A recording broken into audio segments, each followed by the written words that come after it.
নমস্কাৰ মৰমৰ ছাত্ৰ ছাত্ৰীসকল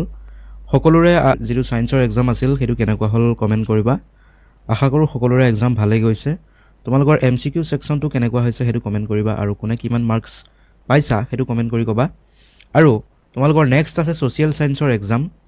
সোশিয়ালৰ এক্সামৰ বাবে তোমালোকৰ যাতে সহায় হয় তোমালোকে যাতে আৰু একপ আগলৈ যাব পাৰা এমসিকিউৰ ক্ষেত্ৰত সেইভাবে তোমালোকৰ বাবে মই 50টা এমসিকিউ টাইপ কুৱেশ্যন লৈ আহিছো আৰু এই 50টা এমসিকিউ টাইপ কুৱেশ্যন যেতিয়া তোমালোকে চাবা আৰু তেতিয়া তোমালোকে কি কৰিবা আৰু একপ ওপৰলৈ আগুৱাই যাবা এমসিকিউৰ ক্ষেত্ৰত আৰু এইখিনি আনসাৰ তোমালোকে প্ৰত্যেকটোৰ উত্তৰ তোমালোকে কমেন্টত কৈ যাবা আৰু তোমালোকে নিজৰ মনতে ভাবি যাবা যেনেকৈ হক তোমালোকে আনসাৰটো দিবলৈ যত্ন কৰিবা মই আনসাৰটো কোৱাৰ আগতে আৰু যেতিয়া তোমালোকে এনে কাম কৰিবা তেতিয়া নিজকে পৰীক্ষা কৰি চাব পাৰিবা যে তোমালোক এমসিকিউৰ ক্ষেত্ৰত আসলতে কিমান দূৰ তৈয়াৰ হৈছে কিমানখিনি তোমালোকৰ প্ৰিপাৰেচন আগবাঢ়িছে হেতু তোমালোকে নিজকে পৰীক্ষা কৰি চাব পাৰিবা গতিকে হা ভিডিওটো আৰম্ভ কৰো আৰু এই 50টা এমসিকিউ টাইপ কুৱেশ্যন আমি চাই লওঁ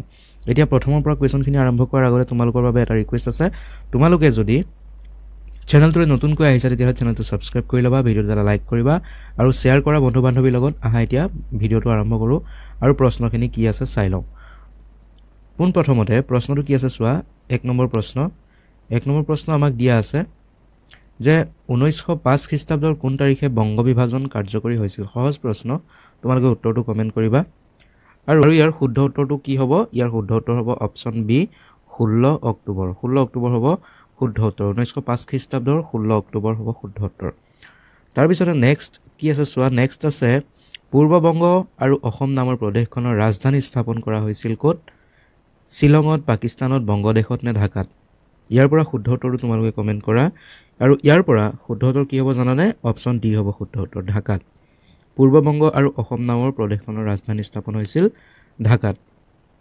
তাৰ পিছতে নেক্সট আমাৰ কোৱেশ্চন আছে কোনজন ভাইসৰয়ৰ শাসনকালত বংগ বিভাজন হৈছিল ইয়াৰ পৰা শুদ্ধ উত্তৰ কি হ'ব ইয়াৰ পৰা শুদ্ধ উত্তৰ হ'ব আমাৰ অপচন বি শুদ্ধ হ'ব লৰ্ড নেথানিয়েল কাৰ্জন এইজন ভাইসৰয়ৰ শাসনকালত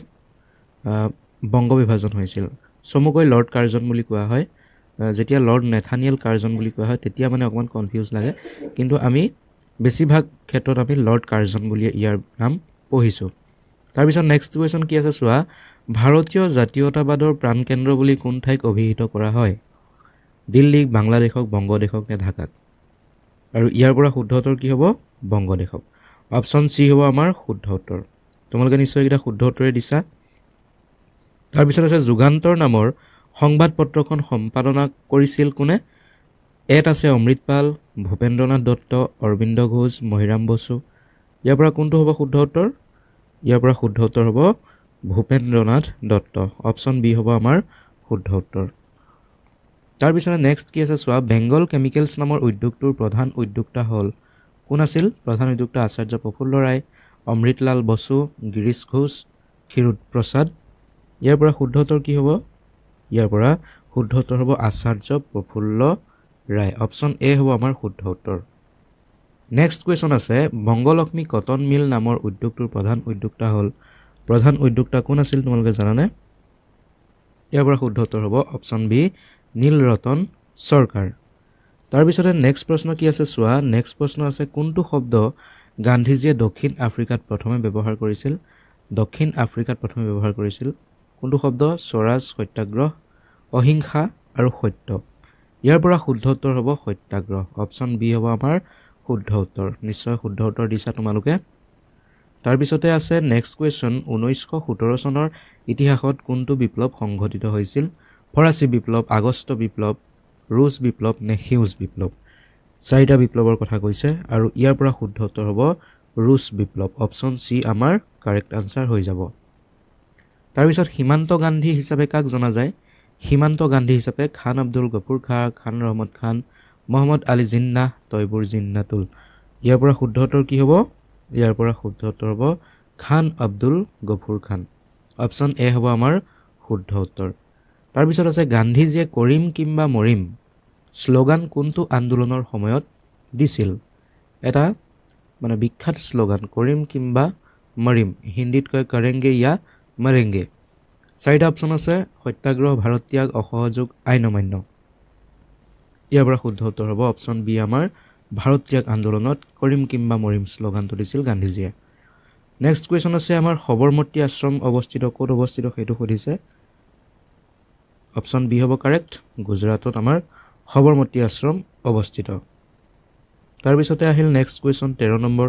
মহাত্মা গান্ধীয়ে বেৰিষ্টাৰ উপাধিলৈ ভাৰতলৈ উভতি আহিছিল কিমান চনত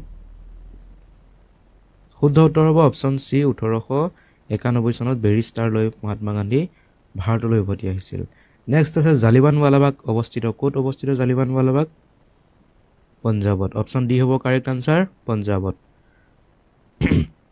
আৰু তোমালোকে ইমানখিনি যিখিনি কুৱেশ্যন আজি চাবা ইয়াৰ পৰা চাবা তোমালোকে অতি কমেও 10টা কুৱেশ্যন আনসাৰ প্ৰশ্নত দেখিবলৈ পাবা তোমালোকৰ যি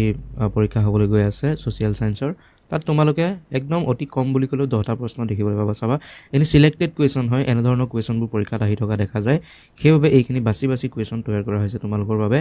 তাৰ পিছতে নেক্সট আছে দ্বিতীয় বিশ্বযুদ্ধৰ সময়ত ইংলেণ্ডৰ প্ৰধানমন্ত্ৰী কোন আছিল দ্বিতীয় বিশ্বযুদ্ধৰ সময়ত ইংলেণ্ডৰ প্ৰধানমন্ত্ৰী কোন আছিল প্ৰধানমন্ত্ৰী ডিজৰেলি অপশ্যন চি হ'ব কাৰেক্ট আনসাৰ তাৰ পিছত গান্ধীৰ দাণ্ডী যাত্ৰা আৰম্ভ হৈছিল কিমান চনৰ কিমান তাৰিখে আৰু ইয়াৰ শুদ্ধ উত্তৰ হ'ব অপশ্যন এ 1930 চনৰ 12 মাৰ্চত 12 মাৰ্চ তাৰিখে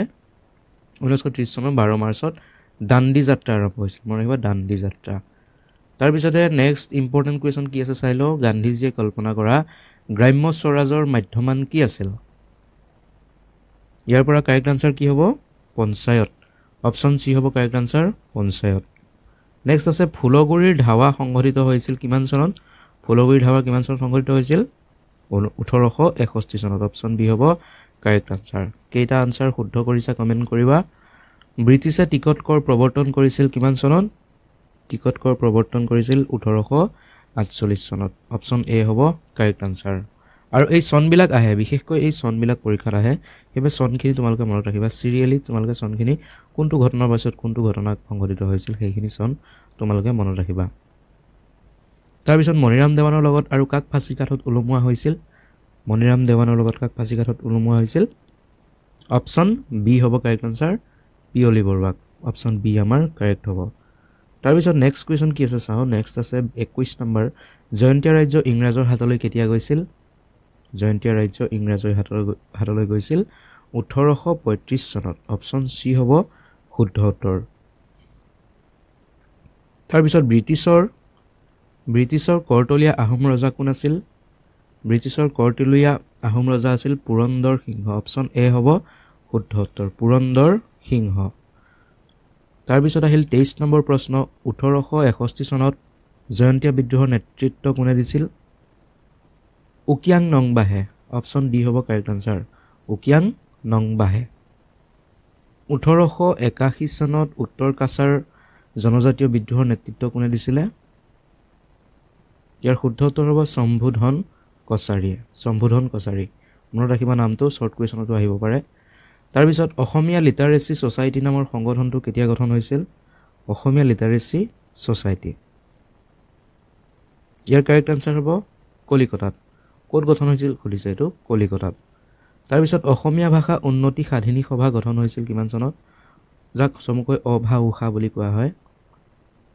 শুদ্ধ উত্তৰ হ'ব 1888 চনত অপশ্যন এ হ'ব আমাৰ শুদ্ধ উত্তৰ তাৰ পিছত মধ্যযুগৰ আটাইতকৈ খ্যাতনামা অসমীয়া মনীষীজনৰ নাম কি তেখেত হ'ল অপশ্যন বি শ্ৰীমন্ত শংকৰদেৱ ইয়াত স্পেলিংটো অকমান ভুল হৈছে তোমালোকে কাৰেক্ট কৰি ল'বা শ্ৰীমন্ত শংকৰদেৱ হ'ব লাগে তাৰ পিছতে 28 নম্বৰ প্ৰশ্ন সবসৰ কুট কোন জনগোষ্ঠীৰ উৎসৱ সবসৰ কুট মিজুসকলৰ উৎসৱ অপশ্যন বি হ'ব আমাৰ শুদ্ধ উত্তৰ নেক্সট আনসাৰ কুৱেশ্যন কি আছে মিজু শব্দৰ অৰ্থ কি মিজু শব্দৰ অৰ্থ কি পাহাৰৰ বাসিন্দা মিজু মানে হ'ল পাহাৰৰ বাসিন্দা অৰ্থনৈতিক ভূগোলৰ পিতৃস্বৰূপ কাক কোৱা হয় শুদ্ধ উত্তৰ হ'ব অপশ্যন বি জৰ্জ চিজহমক অৰ্থনৈতিক ভূগোলৰ পিতৃস্বৰূপ বুলি কোৱা হয় তাৰ পিছত আছে তলৰ কোনটো প্ৰাথমিক বৃত্তি নহয় প্ৰাথমিক বৃত্তি কোনটো নহয় বেংক বা অন্যান্য বিত্তীয় অনুষ্ঠান প্ৰাথমিক বৃত্তিত নপৰে ফকলেণ্ড দ্বীপটো কোন মহাসাগৰত অৱস্থিত চাৰিটা দিয়া আছে আটলান্টিক উত্তৰ মহাসাগৰ প্ৰশান্ত আৰু ভাৰত মহাসাগৰ কোনটো হ'ব শুদ্ধ উত্তৰ হ'ব আটলান্টিক মহাসাগৰ অপশ্যন এ আমাৰ কাৰেক্ট আনসাৰ হ'ব আৰু এতিয়ালৈকে কেইটা উত্তৰ শুদ্ধ কৰিছা কমেন্ট কৰিবা আৰু কোৱেশ্চনখিনি যদি তোমালোকে ইম্পৰ্টেন্ট বুলি ভাবা তেতিয়াহলে তোমালোকে কি কৰিবা ভিডিওটো এটা লাইক কৰিবা হেতু নাপাহৰিবা ভিডিওটো এতিয়ালৈকে চাইছা যদি লাইক কৰিবা আৰু 33 নম্বৰ প্ৰশ্ন কি আছে এছিয়া আৰু আফ্ৰিকা মহাদেশক কোনখন সাগৰে পৃথক কৰিছে ভূমধ্য সাগৰ লোহিত সাগৰ কাস্পিয়ান সাগৰ আৰু আৰব সাগৰ শুদ্ধ উত্তৰ কি হ'ব লোহিত সাগৰ অপশ্যন বি হ'ব আমাৰ শুদ্ধ উত্তৰ তাৰ পিছত আহিল মেৰিয়ান খাটৰ গভীৰতা কিমান মেৰিয়ান খাট ইয়াৰ গভীৰতা হ'ল অপশ্যন সি হ'ব শুদ্ধ উত্তৰ 11022 কিলোমিটাৰ ইয়াৰ গভীৰতা হ'ল মেৰিয়ান খাটৰ তাৰ পিছত আছে উত্তৰ আমেৰিকা মহাদেশৰ উচ্চতম শৃংগটোৰ নাম কি শুদ্ধ উত্তৰ হ'ব মেকিনলে শৃংগ বা মেকিনলে বুলিও ক'ব পাৰি অপশ্যন বি হ'ব আমাৰ শুদ্ধ উত্তৰ তাৰ পিছত 36 নম্বৰ প্ৰশ্ন আছে 2011 চনত অসমৰ জনসংখ্যাৰ ঘনত্ব প্ৰতি বৰ্গ কিলোমিটাৰত কিমান শুদ্ধ উত্তৰ হ'ব 398 জন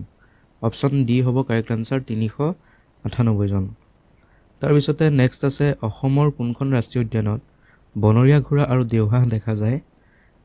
অতি সহজ প্ৰশ্ন শুদ্ধ উত্তৰ হ'ব ডিব্ৰু-চৈখোৱা ৰাষ্ট্ৰীয় উদ্যানত অপশ্যন ডি হ'ব আমাৰ শুদ্ধ উত্তৰ অসম ৰাজ্যখন পশ্চিম দিশত কিমান কিলোমিটাৰ পশ্চিম বংগৰ সৈতে ভাৰত ভূখণ্ডৰ লগত সংলগ্ন হৈ আছে মানে পশ্চিম বংগ আৰু অসমৰ বাউণ্ডাৰীটো কিমান লেন্থ মানে দীঘলটো কিমান সেইটো সুধিছে আৰু ইয়াৰ শুদ্ধ উত্তৰ হ'ব অপশ্যন এ 50 কিলোমিটাৰ নেক্সট আছে ৰাষ্ট্ৰসংঘৰ মানৱ অধিকাৰ আয়োগ কেতিয়া গঠন হৈছিল ইম্পৰ্টেন্ট প্ৰশ্ন এবাৰ আহিব পাৰে চাবা এইটো প্ৰশ্ন ইয়াৰ শুদ্ধ উত্তৰ হ'ব 1946 চনৰ 16 ফেব্ৰুৱাৰী তাৰিখে মানৱ অধিকাৰ আয়োগ আৰু এই আয়োগ তাৰ পিছতে ৰাষ্ট্ৰসংঘ এইবোৰ তোমালোকে চনবোৰ মনত ৰাখিবা তাৰ পিছতে বিশ্ব মানৱ অধিকাৰ দিৱস কেতিয়া পালন কৰা হয় মানৱ অধিকাৰ দিৱস 10 ডিসেম্বৰত পালন কৰা হয় অপশ্যন সি হ'ব কাৰেক্ট আনসাৰ তাৰ পিছতে আহিল 41 নম্বৰ প্ৰশ্ন যে আন্তৰ্জাতিক শিশু কল্যাণ অনুষ্ঠানটোৰ নাম কি শিশু কল্যাণ অপশ্যন সি হ'ব কাৰেক্ট আনসাৰ ইউনিসেফ হ'ল আন্তৰ্জাতিক শিশু কল্যাণ অনুষ্ঠান ঔদ্যোগিক খণ্ডত আইডিবিআই বেংক কেতিয়া স্থাপন মানে আইডিবিআই বেংকটোৱে হ'ল ঔদ্যোগিক খণ্ডৰ বেংক এটো কেতিয়া স্থাপন হৈছিল হেতু সুধিছে আইডিবিআই বেংক শুদ্ধ উত্তৰ হ'ব 1964 চনত তাৰ পিছতে আহিল নাবাৰ্ড স্থাপন কৰা হৈছিল কেতিয়া স্থাপন কৰা হৈছিল 1982 চনত অপশ্যন ডি হ'ব শুদ্ধ উত্তৰ তাৰ পিছত চেক এবিধ কি মুদ্ৰা কাগজী মুদ্ৰা প্ৰতীক মুদ্ৰা বিহিত মুদ্ৰা নে অবিহিত মুদ্ৰা ই হ'ল অবিহিত মুদ্ৰা অপশ্যন ডি হ'ব শুদ্ধ উত্তৰ তাৰ পিছত আহি গ'ল বেংক অফ ভেনিছ কেতিয়া স্থাপন হৈছিল বেংক অফ ভেনিছ তোমালোকৰ কিতাপৰ মাজৰ পৰা আহিছে এই প্ৰশ্নবোৰ আসলতে পাঠ যিমান পঢ়িবা তোমালোকে সিমান তোমালোকে শৰ্ট কোৱেশ্চন মানে আৰু এমসিকিউ সমূহ তোমালোকৰ হ'ব তোমালোকে যদি প্ৰশ্ন উত্তৰ মুখস্থ কৰা কোনো মডেলৰ পৰা হওক দাপনৰ পৰা হওক তেতিয়াহলে তোমালোকে বেছি এমসিকিউ বা শৰ্ট কোৱেশ্চন কভাৰ কৰিব নোৱাৰিবা তোমালোকে মাজৰ পাঠবোৰ যেতিয়া পঢ়িবা তেতিয়া তাৰ পৰা তোমালোকে শৰ্ট কোৱেশ্চনবোৰ বিচাৰি উলিয়াই গৈ থাকিব পাৰিবা বেংক অফ ভেনিছ কেতিয়া স্থাপন কৰা হৈছিল ইয়াত বেংক অফ ভেনিছ কেতিয়া স্থাপন কৰা হৈছিল নহয় বেংক অফ ভেনিছ ক'ত স্থাপন কৰা হৈছিল হেতু সুধিছে শুদ্ধ উত্তৰ হ'ব অপশ্যন এ ইটালীত অপশ্যন এ হ'ব কাৰেক্ট আনসাৰ তাৰ পিছত সেউজ বিপ্লৱৰ সূচনা হয় কিমান চনত 60 দশকৰ মাজত হ'ব শুদ্ধ উত্তৰ অপশ্যন এ নেক্সট কোৱেশ্চন কি আছে চোৱা ভাৰত চৰকাৰে দেশৰ অৰ্থনৈতিক সংস্কাৰ নীতি কেতিয়া গ্ৰহণ কৰিছিল অৰ্থনৈতিক সংস্কাৰ নীতি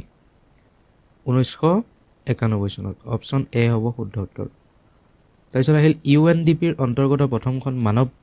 উন্নয়ন প্ৰতিবেদন প্ৰকাশ হৈছিল কিমান চনত শুদ্ধ উত্তৰ হ'ব 1990 চনত অপশ্যন বি হ'ব শুদ্ধ উত্তৰ তাৰ পিছতে আহিল 49 তলৰ কোনটো মানৱ উন্নয়নৰ সূচক নহয় ইয়াৰ পৰা শুদ্ধ উত্তৰ কি হ'ব অপশ্যন ডি জনমূৰি আয় তাৰ পিছতে একেবাৰে শেষৰ কোৱেশ্চনটো কি আছে চোৱা নীতি আয়োগৰ প্ৰথমখন বৈঠক কেতিয়া অনুষ্ঠিত হৈছিল নীতি আয়োগৰ প্ৰথমখন বৈঠক ক'ত অনুষ্ঠিত হৈছিল অপশ্যন এ হ'ব দিল্লীত অনুষ্ঠিত হৈছিল আৰু নীতি আয়োগ কেতিয়া প্ৰতিষ্ঠা কৰা হৈছিল এইটো প্ৰশ্ন হ'ব পাৰে বা নীতি আয়োগৰ সম্পূৰ্ণ নামটো কি সেইটো আহিব পাৰে তোমালোকে এইবোৰ পঢ়ি যাবা নীতি আয়োগৰ বিষয়ে পঢ়ি যাবা নীতি আয়োগ 2015 চনত স্থাপন কৰা হৈছিল আৰু ভাৰতীয় পৰিকল্পনা আয়োগৰ বিকল্প হিচাপে নীতি আয়োগ গঠন কৰা হৈছিল গতিকে এইখিনি তোমালোকে এইবোৰ কনসেপ্ট তোমালোকে বুজি যাবা শৰ্ট কোৱেশ্যনত এইবোৰ আহিব পাৰে আৰু এতিয়ালৈকে এই 50টা কোৱেশ্যনৰ ভিতৰত তোমালোকে কিমানটা প্ৰশ্নৰ উত্তৰ শুদ্ধ কৰিলা সেইটো কমেন্ট কৰি কবা ভিডিওটো যদি শেষলৈকে চালা কোৱেশ্যনখিনি যদি ইম্পৰ্টেন্ট বুলি ভাবা আৰু যদি এটা ভাল মাৰ্কস লৈ তোমালোকে HSLC পাস কৰিম বুলি আশা কৰি আছা তেতিয়া হলে ভিডিওটো লাইক এটা কৰা চেনেলটো সাবস্ক্ৰাইব কৰা আৰু শেয়াৰ কৰিবলৈ নাপাহৰিবা শেষলৈকে চোৱাৰ বাবে ধন্যবাদ